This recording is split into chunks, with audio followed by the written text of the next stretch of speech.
दोस्तों, आज की इस वीडियो में हम बात करेंगे कि भारतीय राष्ट्रीय कांग्रेस की स्थापना कब हुई और भारतीय राष्ट्रवाद के विकास में कांग्रेस का क्या योगदान था। तो इधर उधर की बात ना करते हुए सबसे पहले हम ये जान लेते हैं कि भारतीय राष्ट्रीय कांग्रेस की स्थापना किसने की और कहाँ हुई। तो आईएनसी यानी इंडियन नेशनल कांग्रेस, जिसे हम हिंदी में भारतीय राष्ट्रीय कांग्रेस के नाम से जानते हैं, तो इसकी स्थापना एक रिटायर्ड अंग्रेज अधिकारी थे, एलन ऑक्टेवियन ह्यूम, जिन्होंने 28 दिसंबर 1885 को मुंबई में गोकुलदास तेजपाल संस्कृत पाठशाला में की थी।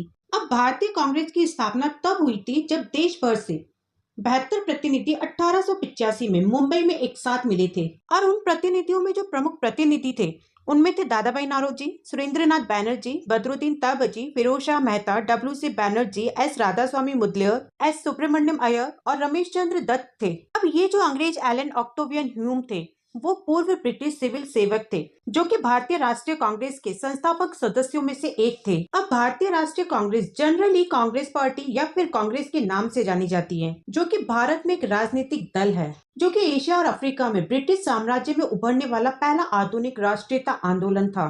19वीं सदी के अंत से खासकर 1920 के बाद महात्मा गांधी के नेतृत्व में कांग्रेस जो थी वो भारतीय स्वतंत्रता आंदोलन की प्रमुख नेता बन गई थी, क्योंकि कांग्रेस ने यूनाइटेड किंगडम से भारत को स्वतंत्रता दिलाने में पूरी तरह से मदद की थी और इसके साथ साथ ही ब्रिटिश साम्राज्य में दूसरे विरोधी उपनिवेशवादी राष्ट्रीयता आंदोलन पर भी महत्वपूर्ण प्रभाव डाला। अब ये जो आईएनसी है यानी भारतीय राष्ट्रीय कांग्रेस जो है वो एक बड़ी तंबू पार्टी है जिसे भारतीय राजनीतिक स्पेक्ट्रम के केंद्र पर स्थित माना गया है। इसी पार्टी ने 1885 में मुंबई में अपनी पहली बैठक आयोजित की थी, जहां वोमेश चंद्र बैनर्जी ने इसकी अध्यक्षता की थी। अब आगे जाके 1947 में भारत की स्वतंत्रता के बाद क्या होता है कि कांग्रेस एक कैच ऑल और धर्मनिरपेक्ष पार्टी के रूप में उभरती है, जो अगले 50 सालों तक भारतीय राजनीति पर हावी रही। अब इस पार्टी के जो पहले प्रधानमंत्री थे वो थे पंडित जवाहरलाल नेहरू। इन्होंने योजना बंदी आयोग बनाकर 5 वर्षीय योजना पेश की, मिश्रित अर्थव्यवस्था को लागू किया और धर्मनिरपेक्ष राज्य स्थापित करके कांग्रेस का समर्थन किया। अब नेहरू जी की मृत्यु के बाद लाल बहादुर शास्त्री कुछ समय के लिए फिर इसके बाद इंदिरा गांधी पार्टी की नेता बन गई। अब भारतीय राष्ट्रीय कांग्रेस का जो इतिहास था वो 2 अलग अलग काल से गुजरा। पहला काल जो था वो था भारतीय स्वतंत्रता से पहले का काल, जब ये पार्टी स्वतंत्रता अभियान की संयुक्त संगठन थी, और दूसरा काल था भारतीय स्वतंत्रता के बाद, जब ये पार्टी भारतीय राजनीति में प्रमुख स्थान पर थी। अब इस पार्टी का जो मेन उद्देश्य था वो था स्वतंत्रता प्राप्त करना। अब क्या हुआ था कि जब इसकी स्थापना हुई थी ना, तब कांग्रेस एक राष्ट्रव्यापी संगठन बन गया था जिसमें सभी वर्गों, धर्मों, जातियों, विचारधाराओं और प्रांतों के लोग शामिल हो गए थे। और फिर ये एक ऐसे दल के रूप में उभरा जिसमें उदारवादी, उग्रवादी, समाजवादी और पूंजीवादी जैसी विचारधाराओं का संगम था। इसीलिए कहा जाता है कि कांग्रेस की नींव को रखने में 72 राजनीतिक कार्यकर्ताओं का योगदान रहा। लेकिन अब यहाँ पर प्रश्न ये उठता है कि कांग्रेस की स्थापना 72 लोगों के द्वारा इसी समय पर और क्यों की गई। तो इस संबंध में 2 मत प्रचलित है, पहला सुरक्षा वाल्व या फिर अभयदीप और दूसरा मत है राष्ट्रीय हित। अब यहाँ पर पहला जो मत है वो कांग्रेस की स्थापना का काल्पनिक और दूसरा जो मत है वो कांग्रेस की स्थापना का सच स्वीकार किया जाता है। तो देखो, सुरक्षा वाल्व या नली या फिर अभयदीप की जो धारणा है उसमें इतिहासकारों का मानना है कि कांग्रेस की स्थापना एक सुरक्षा वाल्व के रूप में अंग्रेजी सरकार द्वारा की गई थी। ये भी माना जाता है कि सर ए ओ ह्यूम और उनके बहुत सारे साथियों ने कांग्रेस की स्थापना तत्कालीन वायसराय लॉर्ड रफरीन के सलाह पर की थी, क्योंकि क्या था कि उस समय भारतीय जनता में जो असंतोष का भड़कता हुआ ज्वालामुखी का जो लावा था उससे बाहर निकलने के लिए एक सुरक्षा वाल्व या नली की जरूरत थी। और ये जो सुरक्षा वाल्व था ये कांग्रेस की स्थापना के रूप में हमें मिला, जिसकी वजह से एक हिंसक और खूनी क्रांति टल गई। इस संबंध में लाला लाजपत राय ने यंग इंडिया में ये कहा भी कि कांग्रेस लॉर्ड डफरिन के मस्तिष्क की उपज है। और फिर इस मत को ज्यादा बल तो तब मिला जब रानी पामदत्त ने अपनी प्रसिद्ध पुस्तक इंडिया टुडे में कहा कि कांग्रेस की स्थापना ब्रिटिश सरकार की एक गुपचुप योजना थी, जिसके जरिए ब्रिटिश विरोधी लहर को खत्म करने की कोशिश की गई। अब बैंडरबर्न ने 1913 में सर ए ओ ह्यूम की जीवनी प्रकाशित की, जिनके अनुसार सर ए ओ ह्यूम ने कहा था कि भारत में असंतोष उबल रहा है और ब्रिटिश सरकार के पास कांग्रेस को एक सुरक्षा वाल्व के रूप में उपयोग करने के अलावा कोई और ऑप्शन नहीं है। और फिर इसी क्रम में आगे बढ़ते हुए उदारवादी CF एंड्रिच और गिरजा मुखर्जी ने भी 1938 में प्रकाशित भारत में कांग्रेस का उदय और विकास में इस कांग्रेस रूपी सुरक्षा वाल्व के मत को पूरी तरह से स्वीकार किया। और फिर 1939 में RSS के गवलंकर ने भी कहा कि ब्रिटिश सरकार और ह्यूम के उस समय उबल रहे राष्ट्रवाद के खिलाफ सुरक्षा वाल्व या अभयदीप के रूप में कांग्रेस की स्थापना की गई। तो अब आपके यहाँ पर अच्छे से समझ में आ गया होगा कि उस समय जो राष्ट्रवाद अपने जोरों से उत्कर्ष पे था, तो उस राष्ट्रवाद के खिलाफ सुरक्षा वॉल्व यानी कांग्रेस की स्थापना की गई। तो ये तो था पहला मत, सुरक्षा वॉल्व। अब दूसरा जो मत था वो थी राष्ट्रीय हित की धारणा।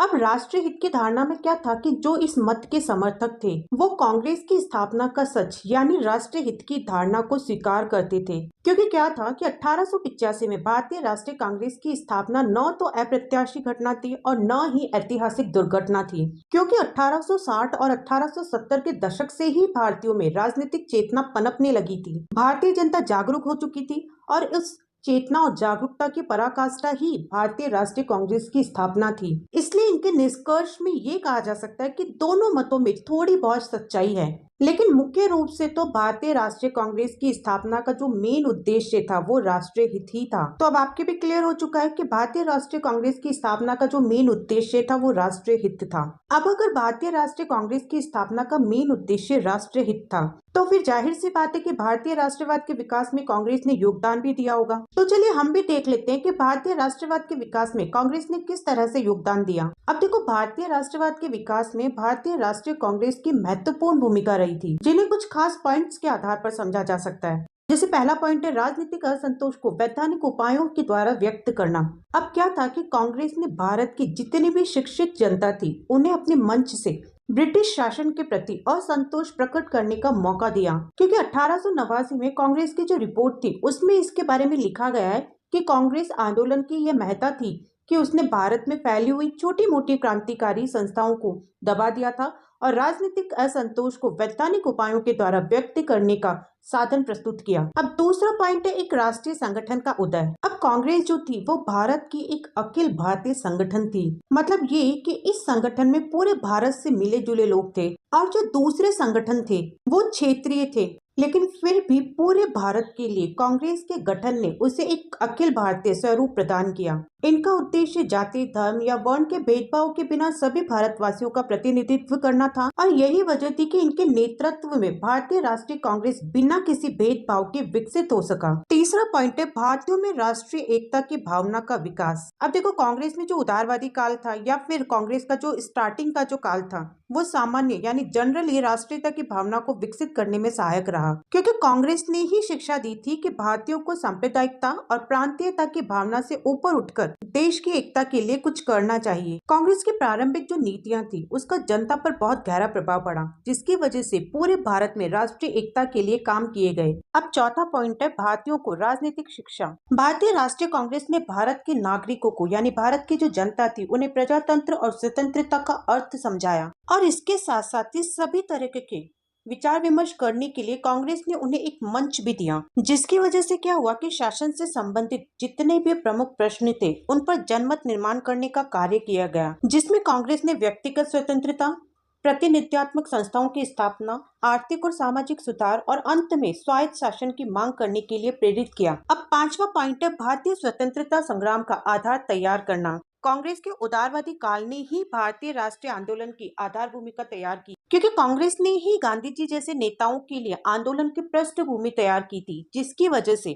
भारत के राष्ट्रीय आंदोलन का सफल संचालन हो सका। अब छठा पॉइंट है उग्रवादी कांग्रेस ने राष्ट्रवादी आंदोलन को व्यापक बनाया। अब देखो, कांग्रेस का जो उग्रवादी चरण था उसने भारत में राष्ट्रीय आंदोलन का एक बड़ा कार्य क्षेत्र तैयार किया। अब उग्रवादियों के द्वारा अपनाए गए बहिष्कार और स्वदेशी आंदोलन ने जनता में एक नई चेतना का संचार किया और राष्ट्रीय आंदोलन को शिक्षित वर्ग से निकालकर एक जन आंदोलन बनाने में सहायता की। सातवां पॉइंट है राष्ट्रीय आंदोलन को जन आंदोलन बनाना। अब गांधी जी के नेतृत्व में भारतीय राष्ट्रीय कांग्रेस के जितने भी कार्यक्रम थे, चाहे फिर वो असहयोग आंदोलन हो या फिर सविनय अवज्ञा आंदोलन हो, इनमें जनता की जो भागीदारी थी वो बढ़ चढ़कर रही और पूरा भारत कांग्रेस के नेतृत्व में स्वतंत्रता के लिए प्रयास करने लगा। अब आठवां और लास्ट पॉइंट है जनता को निर्भीकता प्रदान की। भारतीय राष्ट्रीय कांग्रेस ने भारतीय जनता में साहस का संचार किया। मतलब ये कि भारतीय राष्ट्रीय कांग्रेस ने ही भारतीयों को अंग्रेजों के सामने अपनी मांग रखने और उन्हें मनवाने के लिए साहस प्रदान किया था और गांधी जी के भारत छोड़ो आंदोलन में इस निर्भीकता का यानी इस साहस का सबसे ज्यादा प्रभाव देखा गया, जब भारत का हर एक नागरिक अंग्रेजों को खदेड़ने के लिए उठ खड़ा हुआ था। तो अब इस तरह से यहाँ पर ये कहा जा सकता है कि भारतीय राष्ट्रीय आंदोलन में कांग्रेस की जो भूमिका थी वो बहुत ज्यादा महत्वपूर्ण थी, क्योंकि स्वतंत्रता आंदोलन में कांग्रेस ही एक ऐसी थी जो पूरे भारतीय राजनीतिक मंच थी। कांग्रेस के प्रारंभिक काल में